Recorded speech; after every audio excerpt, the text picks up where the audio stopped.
Hi, everyone. I'm Thérèse, and this is New York Girl Again, The After, the podcast for caregivers who survived the hardest chapter of their lives and are now gathering both the courage and the strength to write the next one. I'm so grateful you've chosen to spend this time with me. Have you ever wondered, where does all that care go after caregiving ends? For so long, your love had a direction, a focus. Every ounce of your energy was poured into someone else's well being. And then it's quiet. The mission changes, and that care has nowhere to land. I've learned that the first step is to gently turn inward, to nurture your body, to strengthen your spirit, to chase the dreams that had to wait, and to remember that you are worthy of the same devotion you once gave so freely. But sometimes healing also begins when you step outside the walls of your own thoughts and start showing up for others again. Not to sidestep your own needs, because we caregivers know how easily that can happen, but as a way to reconnect, to rediscover a new purpose, and most importantly, to let that love keep moving forward. So today, we're exploring a beautiful, sometimes unexpected path toward healing after caregiving. Volunteering.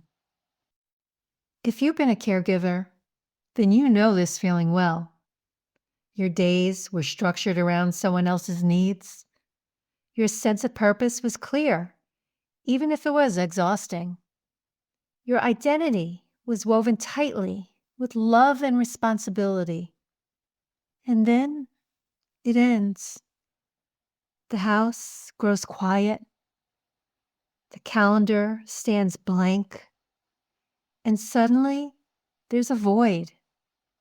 Not just the absence of your loved one, which is traumatic enough, but of rhythm, of structure, of purpose. For us caregivers, this space can feel incredibly disorienting, achingly lonely, and yes, sometimes even laced with guilt.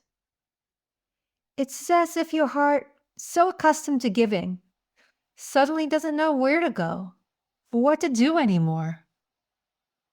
And this is where volunteering can step in, not as a distraction from your own healing, and certainly not as a substitute for the person you loved, but as a bridge, a way to give again, differently, to find community, to gently rediscover yourself, to make a difference in someone's life, even as you begin to rebuild your own.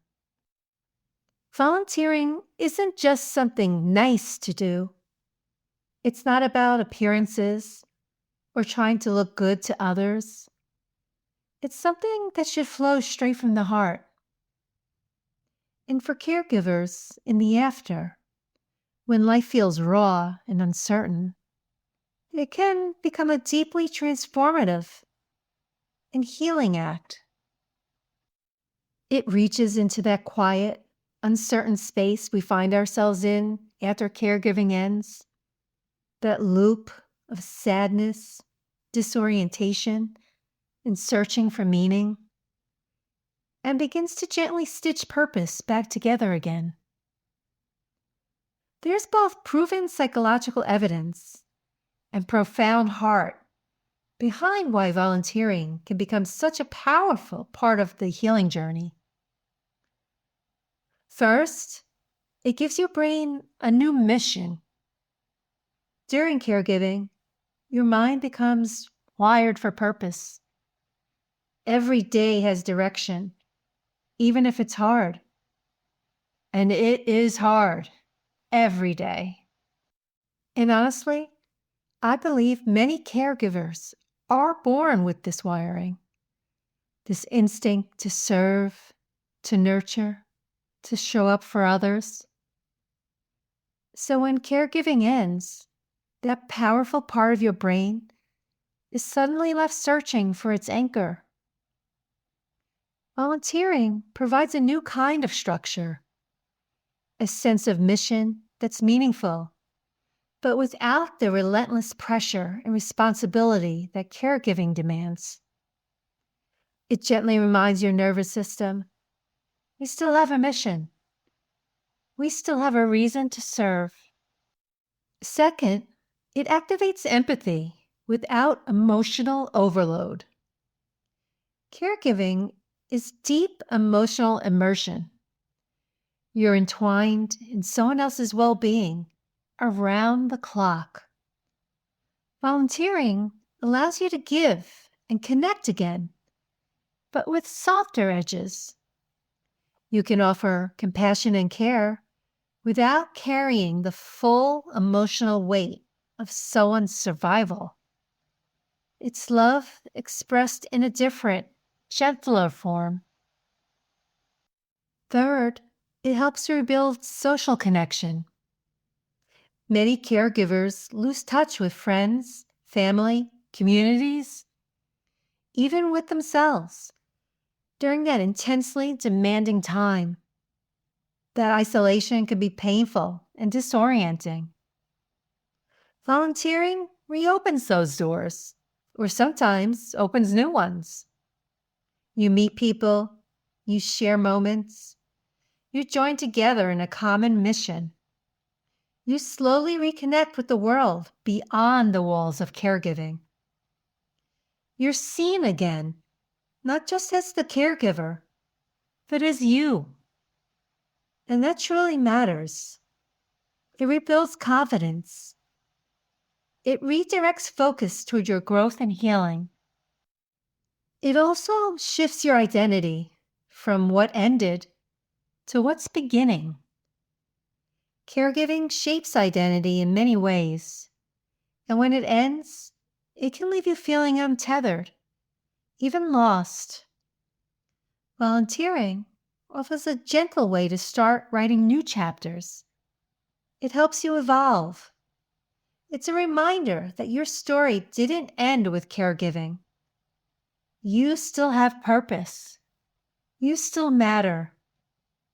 And for many of us, volunteering also becomes a way to honor the ones we loved, to take that fierce, tender caregiving love and move it forward into the world. Maybe it's through serving in a place that held meaning for them. Maybe it's by extending the same kindness they once inspired in us. However it unfolds, it's a quiet, powerful way of saying, your love didn't end here. I'm carrying it onward.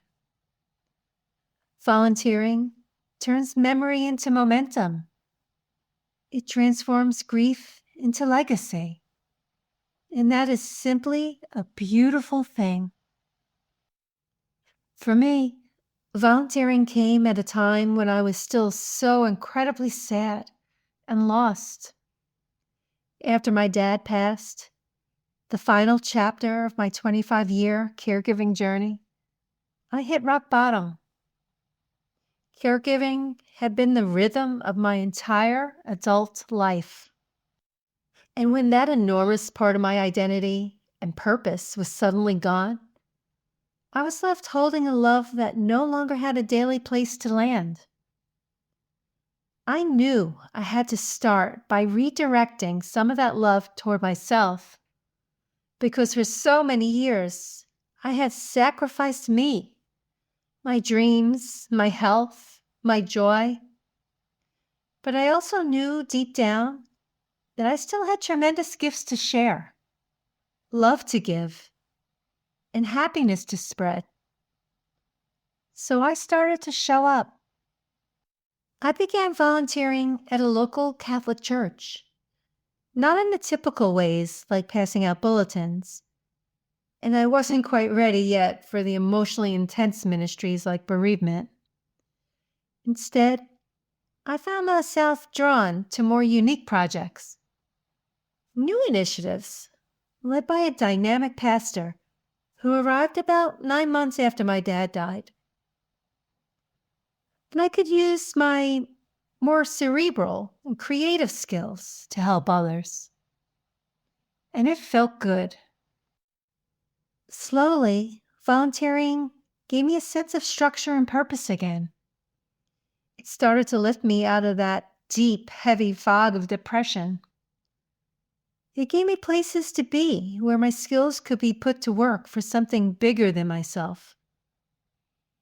And in giving, I started to receive connection, purpose, moments of unexpected joy. That's the quiet miracle of volunteering after caregiving. You give, but you also heal. If you're a caregiver in the after, listening and thinking, I don't even know where to begin, here are some gentle places to start. First, start with your heart. Ask yourself gently, what causes, places, or communities stir something deep inside me? It doesn't have to mirror your caregiving journey. It can reflect you, the parts of you that may have gone quiet while you were caring for someone else, the passions and callings waiting patiently for you to return. Or perhaps it could be a cause that was important to those you cared for. For me, I began with my local church. My dad had a strong connection to Mass, to God, and that mattered to me.